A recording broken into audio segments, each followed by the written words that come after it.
விஜயும் நீட்டுக்கு எதிராகத்தான் இருக்காரு. அவருடைய மனநிலை அதுவாகத்தான் இருக்கும்போது நீங்க ஏன் போராட்டம் பண்றீங்க? அவர் மண்ணில் அதுதான் இருக்காரு. இப்போ அந்த போராட்டம் பண்றவங்களுக்கு ஆதரவுல கொடுக்கணும். தமிழக யாரு ஆதரவு தான் கொடுத்துருக்குல்ல, லெட்டர் எழுதியிருக்குல்ல. யாரோ ஒருத்தரை தாக்குனது கண்டனம் தெரிவிச்சு யாருக்கு மாணவர்களுடைய எதிர்பார்ப்பு இருக்குல்ல, நாங்க ப்ரோட்டஸ்ட் பண்றதுக்கு ஒரு அனுமதி கொடுக்கணும். இது வந்து பாஜக எதிர்க்கிறாரு விஜய், நீட் எதிர்க்கிறாரு. பாஜக எதிர்க்கிறாருன்னு விஜய் சொன்னாரா? ராகுல் காந்தி ராகுல் காந்தி தாக்கி அடிச்சு ராகுல் காந்தியில் யாரும் தாக்கல. அவரா மண்ணில் உருண்டு பரண்டு பிடிச்சி போய் திருப்பி சாயந்தரம் விட்டுட்டாங்க. அடுத்த நாள் காலையில் ஒரு கண்டனம் தெரிவிச்சு. இயக்குனர் ஹெச் வினோத் வந்து ஒரு பேட்டியில சொல்லியிருந்தார். நல்ல மனுஷனாச்சு. அவரு என்ன சொன்னாரு? இல்ல அவர் வந்து அமீருக்கு ஒரு பதில் கொடுத்திருக்காரு. அமீருக்கு அவரே பதில் கொடுத்தாரு. இல்ல இதுல என்னன்னா அப்துல் காருக்கு அமாவாசைக்கு என்ன சொன்னாங்க? ஆனா அமைச்சர்கள்லாம் போய் அழுகுறாங்க, தேம்பி தேம்பி அழுகுறாங்க. அப்புறம் அழுகாம என்ன பண்ணுவாங்க? கதறி கூட மணல உருண்டு பறந்து கூட தான் அழுவாங்க. சும்மா அதாவது திண்ணையில படுத்துருந்தவங்க திழுக்குன்னு வச்சான் கல்யாணம். சர்மிளா டாக்கிஸ் நேயர்களுக்கு வணக்கம். இந்த நேர்காணது பவர் மூத்த ஊடகவியலாளர் திரு உமாபதி அவர்கள். வணக்கம் பாலாஜி. நாட்டினுடைய ஜனநாயகம் பாதுகாக்கப்பட வேண்டும், மாணவர்களுடைய எதிர்காலம் பாதுகாக்கப்பட வேண்டும், நீட் தேர்வு அதை வந்து முற்றிலுமாக ஒழிக்கப்பட வேண்டும்னு ஒரு பக்கம் போராடுறாங்க. கல்வி அமைச்சர் தர்மேந்திர பிரதான் அவர்கள் வந்து பதவி விலகணும் அப்படின்ற முக்கிய கோரிக்கையோடு டெல்லியில் மிகப்பெரிய அளவுக்கு போராட்டம். இன்று நாடு முழுக்க அந்தந்த தலைநகரங்களில் பற்றி எரிந்து கொண்டிருக்கு அப்படின்னு தான் சொல்லணும். சென்னையிலையும் மிகப்பெரிய அளவுக்கு போராட்டம் நடந்து கொண்டிருக்கு டெல்லியும். ஆனால் இன்றைக்கு இன்னொரு பக்கம் முதல்வர் விஜய் நடித்திருக்கக்கூடிய ஜனநாயகன் திரைப்படம் வெளியாகிருக்கு. அதுல மிகப்பெரிய அளவுக்கு கொண்டாட்ட மனநிலையோடு இருக்கிறதையும் பார்க்கக்கூடியது. ஒரு பக்கம் இளைஞர்கள் எதுக்கு மாணவர்கள் எதிர்காலத்துக்கு போராடினாங்கன்னா, இன்னொரு பக்கம் ஜனநாயகத்தினுடைய கொண்டாட்டமும் அங்கேயும் ஒரு கூட்டம் இருக்கு. எப்படி பார்க்குறீங்க? இல்லை, இதை நீங்கள் படத்தில் வந்து காமெடி சீன் இருக்கும். இப்போ ஒரு சீரியஸான படத்தில் வடிவேல் இருக்கிற மாதிரி தான் இது. இந்த நாட்டில் சீரியஸான பல பிரச்சனை போயிட்டு இருக்கும்போது ஒரு காமெடி சீன் இங்கே தமிழ்நாட்டில் நடந்துகிட்டு இருக்கு. அப்படி தான் பார்க்கணுமே தவிர இதை என்னத்தை போய் பார்க்கணும். அது வந்து மோடி ஆட்சியை அகற்ற வேண்டும். இந்த 12 வருஷம் என்னென்னலாம் எப்படியெல்லாம் கொள்ளையடித்திருக்கிறார்கள், ஊழலை வேறு ரூபத்தில் செஞ்சுருக்காங்க. ஒரு காலத்தில் வந்து கமிஷன் 15%, 20%, 25, 30ன்னு படிக்க இந்த இதில் பாரதி ராஜா படத்தில் ஒரு டைலாக் வரும், பாப்பா படிக்க படிக்க பாவாடை ஏறிக்கிட்டே இருக்கிறது. இப்படிதான் முதல்ல இவ்வளோ தூரம் ட்ரெஸ் போட்டுட்டு 10th முடிச்சுட்டு 11th சேர்றதுக்கு டவுனுக்கு போவான். லீவில் வரும்போது பார்த்தா பாவா இவ்வளோ தூரம் தான் இருக்கும், மிடியாக இருக்கும். அப்போ கார்த்திக் அந்த டைலாக் சொல்லுவாங்க. அந்த மாதிரி மோடி ஆட்சியில் இப்போ அந்த 12 வருஷத்தில் ஆட்சி ஏற ஏற இதுவும் ஏறிக்கிட்டே இருந்துச்சு. ஊழலில் வந்து 10%, 15%, 20%, 25% கேள்விப்பட்டிருப்போம். இது ஒரு ஸ்டைல் ஆஃப் ஊழல். இது பழைய மெத்தடு. இப்போ ஜென்சி காலத்து ஊழல் அப்படின்றது மோடிஜி பண்ணக்கூடியது தான். மொத்தமாக நாட்டை அடகு வச்சு நாட்டில் உள்ள வங்கிகள் பணத்தெல்லாம் எடுத்து குஜராத் முதலாளிகள் கொடுத்து அவங்களுக்கு நிலக்கரி சுரங்கங்கள், ராக்கெட் லான்ச் பண்ணுறது, இஸ்ரோ இதெல்லாம் விற்று ஏதாவது காசே கொண்டு வர மாட்டான். இவங்களே காசு கொடுத்து இவங்களே ஏலத்தில் எடுக்க வச்சு இவங்களே வந்து வளர்த்து விட்டு இவங்களே கோடீஸ்வரன், எவ்வளோ கோடீஸ்வரன், இந்தியா வளர்ந்துருச்சுன்னு வாங்கி. ஸோ இந்த மாதிரியான நவீன ஊழல்லாம் வந்து ஜியோடைய ஆட்சி காலத்தில் இருந்தது. அது உச்சக்கட்டத்தில் தான் ஜியை விரட்டி ஆகணுன்ற ஒரு நிலைமைக்கு வந்ததாக நம்ம சொல்லலை, இந்த காக்ரோச் ஜனதா பார்ட்டி சொல்கிறான். இந்த பக்கம் என்ன ஆச்சுன்னா, இப்போ சிஜியெல்லாம் மதிக்கப்படக்கூடியவர். நம்மலாம் வந்து அவரை வந்து யாராக இருந்தாலும் மதிச்சு தான் ஆகணும், உச்சநீதிமன்ற தலைமை நீதிபதி. ஆனால் அவர் அவ்வளோ பிஸியாக இருக்கார், பயங்கர பிஸியாக இருக்கார். அந்த வீடியோ போட்டு போலன்னு படுக்க போட்டு மிதிக்கிறாங்க. அதை அவரால் பார்க்க முடியும். ஏன்னா டைம் இல்லை அவருக்கு. அவரை சொல்ல முடியாது, அவரை டைம் வேஸ்ட் பண்ணவும் முடியாது. அவருக்கு டைமும் இல்லை பாவம். இதெல்லாம் பார்க்குறாரு. அவர் வேறு வேலை பார்த்துருப்பார், வேறு பிஸியாக நிறையா ஒர்க் இருக்குது அவருக்கு. நாட்டோட தலைமை நீதிபதினால அவர் ஒரு பக்கம் இருக்கார். இப்படி எல்லாருமே பிஸியாக இருக்காங்க. காக்ரோச் ஜனதா பார்ட்டியும் பிஸியாக இருக்குது. ஸோ பிஸியாக இருக்கும்போது என்ன ஆகுதுன்னா, அது என்ன வேலையை காட்டுமோ அதை வேலையை காட்டிட்டு இது ஒரு பக்கம் போய்ட்டு, அதே மாதிரி காமெடியன்ஸும் பிஸியாக இருக்காங்க ஒரு பக்கம். நீங்கள் சிரிக்கிற பார்த்தா ஏதாவது ஜனநாயகன் படத்தை பற்றி சொல்கிறேன்னு நினைக்கிறேன். நீங்கள் அது கிடையாது. ஒரு பக்கம் எல்லாருமே பிஸியாக இருப்பாங்கள்ல. இப்போ ஒரு நாடகம் பிஸியாக இருக்குது அப்படின்னாலே சீரியஸ், காமெடியன், அண்டா கலவாணி எல்லாருமே பிஸியாக தான் இருப்பான். அந்த நாடகத்தில் நடிக்கிறவன் எல்லாருமே பிஸியாக இருக்குன்ற மாதிரி எல்லாமே எல்லா இடத்துலையும் அப்படி பிஸியாக இருக்குது. அது இயக்குனர் ஹெச் வினோத் வந்து ஒரு பேட்டியில் சொல்லியிருந்தார். நல்ல மனுஷனாச்சு. அவர் என்ன சொன்னார்? இல்லை, அவர் வந்து அமீருக்கு ஒரு பதில் கொடுத்துருக்காரு. என்ன அமீருக்கு அவரே பதில் கொடுக்குறாரு? இல்லை, இதில் என்னன்னா, அப்துல் காருக்கு அமாவாசைக்கு என்ன சம்மந்தம்? போராட்டத்தை பாருங்க, அதாவது இஸ்லாமியர்களை தாக்குவது போல படத்துல எந்த காட்சியில் இடம்பெறல, அமீர் வந்து இதை பார்க்கணும்னு சொன்னதுக்கு அமீர் சொல்றாரு, மாணவர்கள் வந்து ரத்தம் சிந்தி போராட்ட களத்துல இருக்கிற போது நான் போய் படம் பார்த்துட்டு இருக்க முடியாது அப்படின்னு ரிப்ளை பண்ணதுக்கு, இந்த படமே ஒரு போராட்டம் தான் அப்படின்னு. ஆமா, அந்த படமே ஒரு போராட்டம் தானே, அது கரெக்ட் தானே. இந்த மக்களுடைய உரிமைகளை பெறுவதற்காக தானே அது படமா எடுத்திருக்காங்க. இப்போ ஒரு போராட்டம், இப்போ முதலமைச்சர் விஜய் அவர்கள் வர்றாரு அப்படின்னா ஒரு 10,00,000 பேர் கூட இடம் பத்தாது. இப்போ இதுனா இந்த போராட்டத்தை பார்க்கறது தமிழ்நாடு ஃபுல்லாக பிரித்து உலகம் பூரா பிரித்து விட்டுடலாம்ல. அங்கங்கே 1000 பேராக போய் பாருங்கள். அது நீங்கள் போராட்டத்தில் பங்கேற்ற மாதிரி தான். ஜனநாயகத்துக்காக நம்ம போராடணும், வெற்றி பெற்றுட்டோம், நீங்கள் ஜெயிச்சிட்டோம் அப்படின்ற ஒரு தானே. அதை தான் கரெக்டாக தான் சொல்கிறாப்புல வினோத். இது ஜனநாயகன்றது அந்த படத்தை டைட்டில் வச்சு ஒரு போராட்டம். அது மக்களுக்கு என்னென்ன பிரச்சனைலாம் இருக்குன்றத அதை எப்படி விஜய் தீர்க்கிறார் அப்படின்றதான் அந்த படம். அதுக்காக மக்களை போய் பார்க்க சொல்கிறாங்க, காசு கொடுத்து. 100 ரூபா டிக்கெட் 600 கொடுத்து பாருங்கள். பார்த்தீங்கன்னா உங்களுக்கு ஜனநாயகத்தை பற்றி தெரியும், விஜய் எப்படி ஜனநாயகத்தை வெற்றி பெற்று உங்களை எல்லாம் வாழ வைப்பார்ன்றது அதில் புரியுன்றாங்க. இவங்களும் போய் பார்க்குறாங்க. இதில் என்ன இருக்குது? அவர் அமீருக்கு டைம் இல்லை, அதுக்கு என்ன பண்ணுறது? ஆனால் அமைச்சர்கள்லாம் வந்து நீங்கள் சொல்கிறத பார்த்தா அமீர் வந்து ஏற்கனவே அந்த திருட்டு ஜிவி டிவிடிலே பார்த்துருப்பாருன்னு நினைக்கிறேன் கொஞ்சம் படத்தை அப்படின்னு நீங்கள் நினைக்கிறீங்க. அது அவர் தான் சொல்லணும், நம்ம சொல்ல முடியாது. அதனால கூட தூண் காரி துப்பி கூட பார்க்காம இதை போய் உட்காந்து தேட்டரில் வேறு பார்ப்பாங்களான்னு கூட அவர் விட்டுருக்கலாம். அது அவரை தான் கேட்டான், தனியாக கேட்டான்னு தெரியும். ஆனால் அமைச்சர்கள்லாம் போய் அழுகிறாங்க, தேம்பி தேம்பி அழுகிறாங்க. அப்புறம் அழுகாமல் என்ன பண்ணுவாங்க? இப்போ நீங்கள் என்ன எத்தனை வருஷமாக யூடியூப்பில் இருக்கீங்க? ஒரு 6-7 வருஷமா. என்ன சாதிச்சிங்க, என்ன பண்ணீங்க? ஒன்றுமே கிடையாது. ஏதோ ஒரு 1,00,000 ரூபா சம்பளம் கிடைக்குமா? உங்களுக்கு கிடைக்காது. 50,000 ரூபா கிடைக்குமா? கிடைக்காது. 7 வருஷமாக உழைச்சிருக்கீங்க, இவ்வளோ தூரம் பார்த்துருக்கீங்க, பல கம்பெனி மாறுறீங்க. அவங்க வந்து நேற்று எங்கே இருந்தாங்கன்னு உங்களுக்கு தெரியும். நீங்கள் சிரிக்கிற மாதிரி அந்தளவுக்கு கேவலமாக இல்லை, ஒரு லெவலில் இருந்தாங்கல்ல. இன்னைக்கு என்ன லெவலுக்கு மாறி இருக்கும்போது அப்புறம் கண்ணீர் வராமல் என்ன பண்ணும்? கதறி கதறி கூட மணலில் உருண்டு பரண்டு கூட தான் அழுவாங்க. என்ன சும்மா, அதாவது திண்ணையில் படுத்திருந்தவனுக்கு திடுக்குன்னு வந்துச்சான் கல்யாணம்னு ஒரு பழமொழி இருக்கு. கிராமத்துலலாம் அந்த காலத்தில் திண்ணையில் வேலை வெட்டி கிடைக்காம போய் பொண்ணு கேட்டால் கொடுக்க மாட்டாங்க. ஏன்னா வேலை வெட்டியில் மாடு மேய்க்கிற நாய், மாடு மேய்க்கிறவன்னு தப்பாக சொல்ல, அந்த கூட லாயக்கு இல்லாத ஒருத்தன் திண்ணையில் படுத்துருந்துருப்பான். அங்கே வந்து ஒரு கல்யாணம் பண்ணும்போது என்னன்னா அந்த மாப்பிள்ளை ஓடி போயிடுவேன் யாரோடைய. அப்போ அந்த பொண்ணோட வாழ்க்கை நாசம். இப்போ உள்ள பொண்ணுங்கள்லாம் அப்படி இல்லை. அந்த காலத்தில் உடனே போய் முறை பையவனா இருக்கானான்னு தேடும்போது ஒருத்தர் திண்ணையில் படுத்திருந்தாங்க. சும்மா படுத்திருந்துருக்கான். அவனை எழுப்பி கூட்டு வந்து கையில் காலில் விழுந்து அவனுக்கு நகையெல்லாம் போட்டு செலவு காசெல்லாம் கொடுத்து மகன் பார்த்து காலை ஏற்றிய வாழ்க்கையை இது நீ தான்ப்பா ஒளியை ஏற்றணும்னு காலில் விழுந்து கதறின அப்படி இருக்கும். அப்போ அவன் பார்ப்பான், நம்ம பாட்டுக்கு திண்ணையில் படுத்துருந்தோம், மத்தியானம் சோத்துக்கே வழி இல்லை, நீ வந்து 50 பொண்ணு நகையை போகிறேன்றான், அவங்க அப்பன் காலில் விழுகிறான், அம்மா காலில் விழுகிறாங்கப்ப அது அவனோட நேரம். அப்போ அவன் கதறி கதறி அழுகிறதுல என்ன இது இருக்குது? நமக்குன்னு ஒரு கல்யாணம் நடக்குது, திடீர்னு வர்றாங்க, வாங்க மாப்பிள்ளை நீங்கள் தான் தாலி கட்டணும், இல்லை நான் குடும்பத்தோடு செத்துருவேன்றாங்க.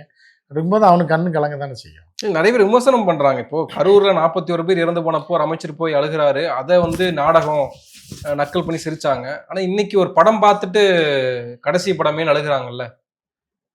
அதான் வடிவேல் அன்னைக்கே சொல்லியிருப்பில்ல, உனக்கு வந்தா ரத்தம், எங்களுக்கு வந்தா ரத்தம், உனக்கு வந்தா தக்காளி சட்னியாவா, அதை மாற்றி சொல்கிறேன். அந்த மாதிரி மூக்கு புடப்பாக இருந்தால் அப்படிலாம் பண்ணத்தான் இருக்குன்றது அந்த காமெடியிலே வந்திருக்கேன் இப்போ ஏற்கனவே.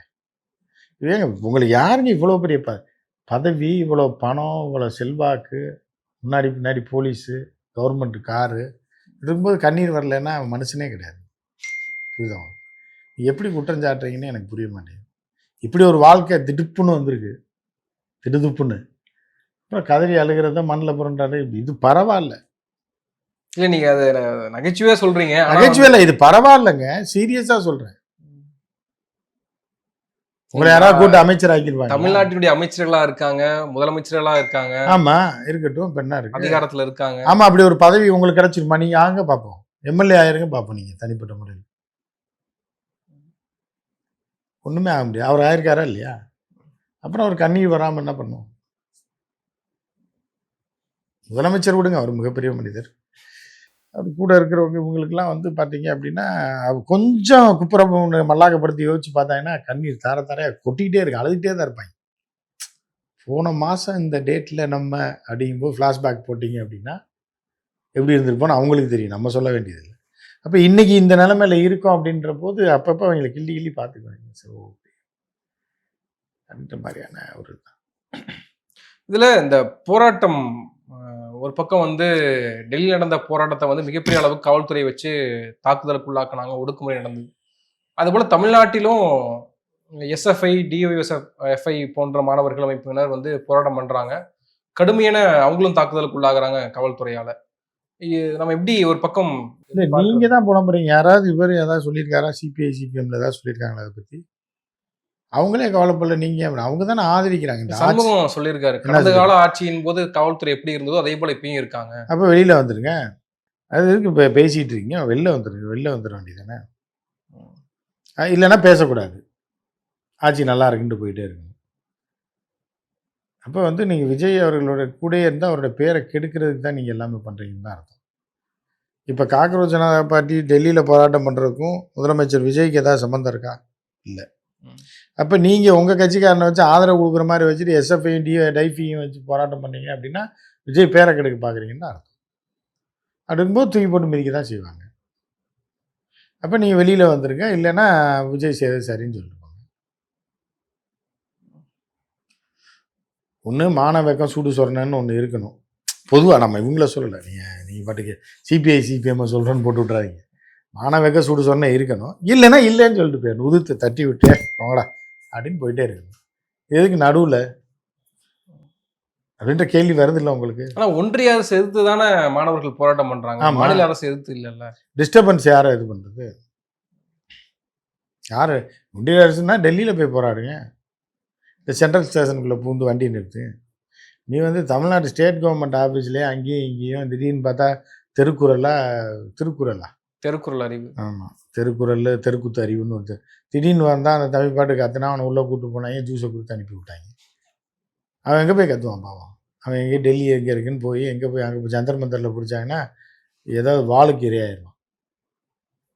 இப்போ சீக்கியர்கள் வேறு வராங்க, வாழை சுழட்டிட்டு இருக்கும்போது ஊடால விழுந்துட்டான்னு வைங்க, சிக்கலாயிரும். அந்த தம்பிக்கு தெரிஞ்சது செக்ரட்டரியேட்டு இங்கே தான் விஜய் இருக்காருன்னு சொல்லியிருக்காங்கன்னா அங்கே காரை போட்டு இறங்கி ஏதோ கத்திருக்கான். ஜூஸ் கீஸை குடிச்சு நம்ம தம்பி தான் அனுப்பி விட்டாங்க. ஸோ அந்த மாதிரி நீங்கள் வந்து இப்போ மத்திய அரசோட அலுவலகத்தில் போய் போராட்டம் பண்ணணும், கெரா பண்ணணும். இல்லை நிர்மலா சீதாராமன் வரும்போது இன்னும் வண்டியில் முன்னாடி போய் விழுந்தீங்கன்னா பரவாயில்ல. நீங்கள் செக்ரட்டரியேட்டில் போய் நீங்கள் மத்திய அரசுக்கு எதிராக போராட்டம்னு சொல்லி இங்கே டிஸ்டர்ப் பண்ணீங்கன்னா அடிக்க தான் செய்வாங்க. இல்ல விஜயும் நீட்டுக்கு எதிராகத்தான் இருக்காரு. அவருடைய மனநிலை அதுவாகத்தான் இருக்கும்போது நீங்கள் ஏன் போராட்டம் பண்ணுறீங்க? அவர் மண்ணில் தான் இருக்காரு. இப்போ அந்த போராட்டம் பண்றவங்களுக்கு ஆதரவுல கொடுக்கணும் தமிழக அரசு. யாரு ஆதரவு தான் கொடுத்துருக்குல்ல, லெட்டர் எழுதியிருக்குல்ல.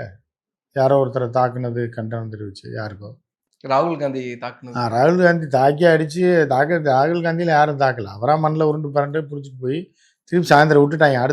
அடுத்த நாள் காலையில் ஒரு கண்டனம் தெரிவிச்சிருக்காரு. அவன் பார்ப்பாங்க, நேற்றே விட்டோமே யார் அவன் அப்படின்ற மாதிரி யோசிச்சிருப்பாங்க. நம்ம விஜய சொல்லலை, எங்களுடைய முதலமைச்சர் ஏதோ ஒரு லெட்ரு வந்திருக்கு.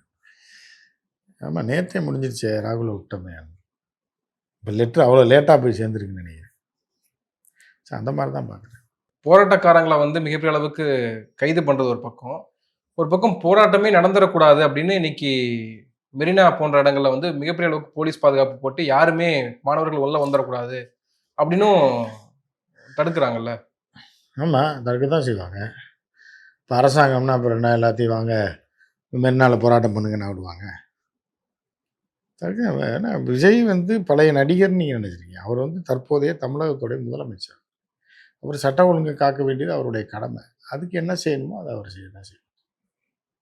தேவைப்பட்டால் மாணவர்களை போட்டு பீச்சில் ஓட அடிச்சிருந்தாலும் அடிக்க தான் செய்வாங்க. ஏன்னா ஆட்சியாளர்கள் அவங்க சட்ட ஒழுங்கை காப்பாற்ற வேண்டியது அவருடைய கடமை. நீங்கள் அதுக்காக விஜய் அவர்கள் ஆட்சிக்கு வந்துட்டாருன்றதுக்காக நீங்கள் பீச்சில் பூந்து சுண்டல் திம்பிங்க, ஓசியில் இந்த பக்கம் போய் அங்கே கடல் வரைக்கும் ஓடுவீங்க, இதெல்லாம் விட முடியுமா? அவர் அந்த மண்ணில் இருக்காரு அப்படிங்கும்போது நீங்கள் ஒரு கூட போட்டு தலைவனா அந்த இதில் தான் இருக்கார், நம்ம வீட்டில் பொத்தி படுத்துட்டீங்கன்னா எந்த பிரச்சனையும் கிடையாது. இல்லை, மாணவர்களுடைய எதிர்பார்ப்பு இருக்குல்ல, நாங்கள் ப்ரொடெஸ்ட் பண்றதுக்கு ஒரு அனுமதி கொடுக்கணும். இது வந்து பாஜகவை எதிர்க்கிறாரு விஜய், நீட் பாஜக எதிர்க்கிறான்னு விஜய் சொன்னாரா? இல்லை, கொள்கை எதிரின்னு சொன்னார்ல. கொள்கை எதிரின்னு யாரும் இப்போ பாஜகன்ற பேரே அவர் சொன்னது இல்லையா? சிலர் யாரோ அப்படின்னு தான் சொல்லியிருக்காரு. அவர் கொள்கை எதிரினோ மோடி எனக்கு எதிரி, மோடியை ஒழிக்காம விட மாட்டேன், மோடி ஆட்சியை கவிழ்க்காம விட மாட்டேன், பாஜக வந்து ஒரு தீய சக்தி, ஆர்எஸ்எஸ் வந்து அழிக்கப்பட வேண்டிய சக்தி, ஏதாவது சொல்லியிருக்காப்லையே? அந்த மாதிரி எதுவுமே சொல்லி நட்டாவை பற்றி கூட தப்பாக பேசிக்கிறாங்க. ஸோ அவரை போய் நீங்கள் எதுக்கு இழுத்து விட்றீங்க மோடிஜிக்கு எதிரான்னு தெரியல. உங்களுக்கு பிடிக்கலன்னா விஜய் சாரை கொண்டு போய் எதுக்கு இழுத்து விட்றீங்க? அவர் பாட்டுக்கு ஆட்சி பண்ணிவிட்டு அவர் பாட்டுக்கு இருக்கார். அவர் மனசுலையும் இருக்குது நீட்டை தூக்கணுன்றது, அவர் மனசுலையும் இருக்குது. கச்சத்தீவை மீட்கணுன்றது அவர் ஆழமாக நம்புகிறாரு. எல்லாமே அவர் மனசுலையும் இல்லாமல் இல்லை, எல்லாமே இருக்குது. ஆனால் அவரால் ஒன்றும் பண்ண முடியாதுங்கும் போது நீங்கள் என்ன பண்ணுவீங்க? திமுக காரர்கள் தான் அந்த போராட்டத்தை தூண்டி விடுறாங்க. அது அப்படின்னு யார் சொன்னா? இல்ல நிறைய பேர் அது ரோட்டில் போகிற வரவெல்லாம் சொல்கிறதுக்கெல்லாம் நீங்கள் கணக்கு. திமுக தூண்டி விட்டுச்சுன்னு விஜய் சார் சொன்னாரா? இல்ல அஜித் சொன்னாரா? வேறு யாருமே சொல்லலையே. அப்புறம் நீங்கள் வந்து திமுகன்னு இருக்கிறீங்க. திமுகவுக்கு இந்த போராட்டத்துக்கு சம்மந்தமே கிடையாது. இல்ல சமூக வலைதளங்கள விமர்சனங்கள்லாம் வரும்போது இது வந்து இவங்க திமுக சொல்லி தான் போராட்டம் பண்றாங்க. இப்போ பாலன் இல்லத்துல போராட்டம் அப்போ பண்றாங்க. நல்லது தானே? ஒரு நல்ல விஷயத்துக்காக திமுக ஒரு போராட்டத்தை முன்னெடுக்குது அப்படிங்கும்போது திமுகவுக்கு நல்லது, தமிழ்நாட்டுக்கு நல்லது தானே அது. என்ன ஒன்று அப்படி பாருங்க, இல்லை எல்லாம் திமுகவுக்கு வந்துருங்க. தப்பாக ஓட்டு போட்டான்னு கம்யூனிஸ்ட் கட்சி விட்டு விலகிட்டு வந்துருங்க, எஸ்எஃப்ஐ கலைச்சிருங்க, டைஃபி பேரை மாற்றுங்க, DMK young federation of India அப்படின்னு மாற்றிங்க, டிஎஸ்எஃப்ஐன்னு ஒன்று மாற்றுங்க, டெமோக்ராட்டிக் ஸ்டூடெண்ட்ஸ் ஃபெடரேஷன் ஆஃப் இந்தியான்னு மாற்றி விட்டிங்கன்னா பிரச்சனையே இல்லைல்ல. போராட்டம் பண்ணலாம். ஒன்று அப்படி வாங்க, இல்லை இப்படி வாங்க. அங்கே போய் ஆதரவும் தெரிவிக்கிறீங்க, இந்த பக்கம் திமுக போராட்டத்தை தூண்டுதுன்றீங்க. என்னத்தை பண்ணாங்க? ஆனால் விஜயும் சொல்றாரு, நீட்டை வந்து அரசியலுக்காக பயன்படுத்த மாட்டோம். நாங்கள் வந்து எப்படி அதை முறியடிக்கணுமோ, சட்டப்பூர்வமாக எப்படி அதை முறியடிக்கணுமோ அதை நாங்கள் பண்ணுவோம். அரசியலுக்காக நீட்டை பயன்படுத்த மாட்டோம் அப்படின்றாரு. நம்ம கரெக்டாக தானே சொல்கிறாரு. இன்னொரு 5 வருஷத்தில் அவர் இன்னும் சட்டத்துக்கு பயன்படுத்தாமல் அவர் அப்படியே மெதுவாக பயன்படுத்தார். பயன்படுத்தி ஒரு 5 வருஷம் கழித்து நீட்டை நீக்கிடுவாங்க. விஜய் சபதம் எடுத்துட்டாரு, அதனால் அவர் சொல்லிட்டாரு அப்படிங்கும்போது சட்டப்பூர்வமாக சுப்ரீம் கோர்ட் நீதிபதி யார் இவர் இருக்கார், இது டைம் இல்லைன்னு அவங்களாம் இதை தான் படித்து பார்த்துட்டு இருக்காங்க. விஜய் என்ன பண்ணுறாரு, அஜித் என்ன பண்ணுறாரு, அவங்கெல்லாம் படித்து பார்த்துட்டு சரி விஜயும் அந்த மனநிலையில் தான் இருக்கார், நம்மளும் இருக்கோம், எல்லோரும் இருக்காங்க, காக்ரோச்சும் இருக்குது, சரி அப்போ நீட்டை நீக்கிருங்க, நீக்கிட்டாங்கன்னா சந்தோஷம் தானே. இந்த நாட்டை விட்டு நீட்டை நீக்க தான் போகிறாங்க, அடித்து துரத்த தான் போகிறாங்க. அதுக்கு வந்து ஒரு தனிநபர் பொறுப்பு கிடையாது. அதுக்கு பலரோட முன்னெடுப்புகளும் பலரோட போராட்டங்களும் அதில் இருக்குது. கடைசியில் எவனோ ஒருத்தன் சொல்லிட்டு போவான் பாருங்க, எங்களால் தான் நீட்டை தூக்கணும். அதுதான் நடக்க போகுது. காக்காவுக்கார பணம் பலம் வளர்ந்த கதையாரு.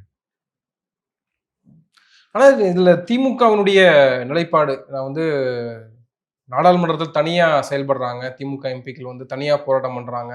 ஆமாம், கட்சி திமுக தனி கட்சி தானே, அது எதோட சேர்ந்து பிரான்ச் ஆஃபீஸ் ஆச்சுருக்காங்க. இல்லை அவங்க வந்து இந்தியா கூட்டணியில் தான் அவங்க இல்லையே. இப்போ இந்தியா கூட்டணி தான் முடிஞ்சு போச்சுல. அப்போ அவங்களுடைய எதிர்காலம் ஒன்று இருக்குல்ல, திமுக எதிர்காலம் என்னவா இருக்குன்னு. திமுக எதிர்பாராத திமுக கவலைப்படல, நீங்கள் ஏன் கவலைப்படுறீங்க? திமுக எதிர்காலத்தை என்ன கொண்டு போகணும்னு திமுகவுக்கு தெரியுங்களா, அது தனி கட்சி தானே. அதனால் நாசமாக போகிற ராகுலையும், அதாவது ராகுல் நாசமாக போனோன்னு சொல்ல வரல, அந்த மாதிரி அர்த்தத்தில் எடுத்துக்கூடாது. அரசியலில் நாசமாக போன காங்கிரஸை ராகுலையும் கட்டிகளுக்கு வந்து உங்களுக்கு என்ன இருக்குது, இவங்க தனியாக போகிறாங்க. ராகுல் வந்து அந்த பக்கமாக போயிட்டா டைவர்ஸ் பண்ணிட்டு, இப்போ அவரை வந்து அந்த பக்கம் பிடிச்சி கொடுத்தனால அவங்க பார்த்துக்குவாங்கன்னு சொல்லி இப்போ அவங்க கொஞ்ச நாள் முட்டு சந்தில் கூப்பிட்டு போய் ராகுலை வச்சு குமரி தூக்கி போட்டுருவாங்க வெளியே அடுத்த எலெக்ஷனில். அதுக்கப்புறம் என்ன நடக்குதுன்னு ராகுலோட நிலைமை என்னன்றதை பொறுத்து தான் பார்க்கணும். ஒருவேளை வந்து இது திமுக ஆட்சி காலமாக இருந்திருந்தால் ராகுல் கைதியோ இல்லை வந்து நீட் ப்ரோட்டஸ்ட்டை வந்து திமுக எப்படி அதை கையில் எடுத்துருக்கணும்னு ஒன்று இருக்குல்ல. அதாவது ஆரம்பத்திலேருந்து இந்தியாவில் நீட்டை எதிர்த்து கொண்டிருக்கக்கூடிய முதல் கட்சியே திமுக தான். அகிலேஷ் யாதவோ இல்லை இவங்களோ அவங்களோ எல்லாம் கிடையாது. ஏன்னா அவர்கள் நீட்டை பற்றி தெரியாத, அவங்க அந்த கணக்கிலே இல்லை அவங்க. ஸோ ஆரம்பத்துலேருந்து எதிர்த்து கொண்டிருப்பது தமிழ்நாடு மட்டும்தான், கேரளா கூட கிடையாது, கர்நாடகா கிடையாது, ஆந்திரா கிடையாது, தெலுங்கானா கிடையாது, மத்திய பிரதேஷ், ராஜஸ்தான், குஜராத் எவனுமே கிடையாது. ஏன்னா அவங்களுக்குலாம் அதை பற்றி எதுவுமே தெரியாது. அவன் பாஸ் பண்ண போகிறவனுக்கு தானே, இப்போ 10th பரீட்சை எழுதுறவனுக்கு தானே அதை பற்றி பரீட்சை வரப்போகுதா, எப்போ லீவ் விடுவான்னு தெரியும். 9th ஃபெயில் ஆனவனுக்கு அதை பற்றி என்ன கவலைன்னு தான் இருந்தாங்க. இப்போ அவங்களாம் 9th பாஸ் ஆகி தக்கி முக்கி 10th வரும்போது ஐயோ இவ்வளோ பிரச்சனையான்னு இப்போ தான் அவங்களுக்கு தெரியுது. அதனால் இப்போ தான் அவங்க களத்தில் இறங்கி இப்போ அவங்க தீவிரமாக போராடிட்டு இருக்காங்க. இப்போ நம்ம பேக் அடிச்சிட்டோம். இப்போ அவனுக்கு விழிப்புணர்வு ஏற்படுத்தணும். இனி அவன் பார்த்துக்குவான், எவன் மண்டையை உடைக்கணும், எதை காலி பண்ணணும்னு அவர்கள் பார்த்து எல்லாம் சரி பண்ணிடுவாங்க. இந்த மாதத்துக்குள்ளே எல்லாம் முடிஞ்சிருக்கும் நினைக்கிறேன். நன்றி, நிறைய விஷயங்களை பகிர்ந்துக்கணும். நேரத்துக்கு நன்றி.